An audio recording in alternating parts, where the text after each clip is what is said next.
నమస్తే మిత్రులారా, నేను అడ్వకేట్ శ్రీనివాస్ చౌహాన్. మిత్రులారా, ఏదైనా ఒక సివిల్ కేసు మనము డిస్ట్రిక్ట్ కోర్టులో కానీ జూనియర్ కోర్టులో కానీ ఫైల్ చేసిన తర్వాత మనకు అనుకూలంగా తీర్పు రాకపోతే మనం ఎన్ని రోజులలోపు హైకోర్టులో అప్పీల్ చేసుకునే అవకాశం మనకు ఉంటుంది. మిత్రులారా, మనం ఏదైనా ఒక సివిల్ కేసు పార్టీషన్ సూట్ కావచ్చు, డిక్లరేషన్ కావచ్చు, ఇంజెక్షన్ కావచ్చు, ఇంకా ఏదైనా కేసు మనము డిస్ట్రిక్ట్ కోర్టులో ఫైల్ చేసిన తర్వాత మనకు అనుకూలంగా ఆర్డర్ రాకపోతే సాధారణంగా అయితే లిమిటేషన్ యాక్ట్ ప్రకారంగా 90 రోజుల లోపే మనము హైకోర్టులో అప్పీల్ చేసుకోవాలి.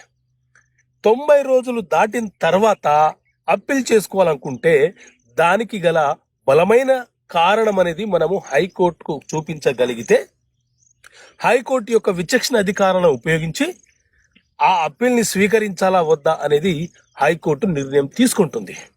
రీసెంట్గా కలకత్తా హైకోర్టు ఒక అప్పీల్ విషయంలో ఈ కీలకమైనటువంటి అంశాలను ప్రస్తావించింది. ఒక అప్పీలు 3100 రోజులు దాటిన తర్వాత అప్పీల్ పిటిషన్ వచ్చింది. సో ఉద్దేశపూర్వకంగా నిర్లక్ష్యంగా వ్యవహరించి 3100 రోజుల తర్వాత మీరు అప్పీల్ పిటిషన్ ఫైల్ చేస్తే మీ నిర్లక్ష్య ధోరణి వల్ల జరిగిందని భావించి కోర్టు దాన్ని డిస్మిస్ చేయడం జరుగుతుంది. 3100 రోజుకు గల కారణం ఏదైతే ఉందో అది బలమైన కారణం మీరు చూపించగలిగి